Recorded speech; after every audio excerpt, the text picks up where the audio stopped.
Well, there was a little bit of a controversy with tracking some of the rights with the NFL and YouTube, and I find this interesting. Probably one of the few people, because Nelson is a industry standard.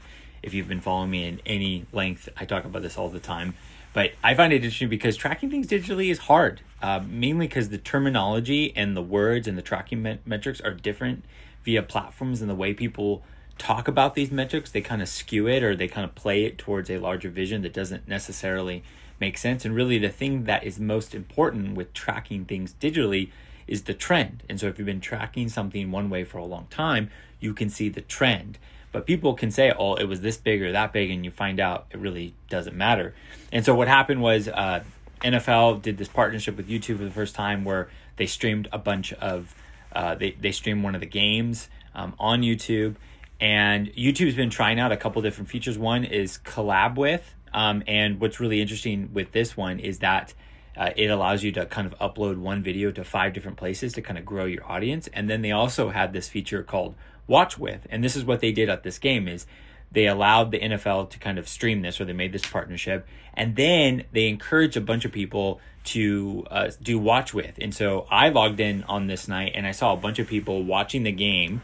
And then in the lower, right hand corner, you could watch with your favorite streamer or creator, and it was cool. And what happened was, I think YouTube went out and said it was like their biggest game or whatever. It's like 17 million, and I think a lot of people were like, "Wait, what?" And I think NFL was like, "No. This game on TV was bigger." And there's a little bit of this fighting, and then you find out Nelson kind of used some different tactics to kind of get this number. They were testing out some things, and it just kind of showed how, I think, kind of shady the numbers are, especially when you think about Nelson Forever. Is it Nelson or Neeson? I always forget how to say this. But especially when a lot of these numbers are off of like a low percentage of viewers. Like, they don't actually count every home that watches the cable deal. They take a percentage of like 10%, and then they extrapolate off of that. And it just shows how messy tracking things digitally is. And my encouragement is, every time you see this stuff, by the way, try out these new YouTube features. It's kind of cool. You need to be paying attention to this. But more importantly, track the trend with your metrics. And if somebody says a big number or says a number, just ask the follow-up. How'd you get that? What does that mean? And you'll find that people hide behind metrics all the time. And don't be a person who does that. Be a person who understands your metrics deeply and how they're all connected.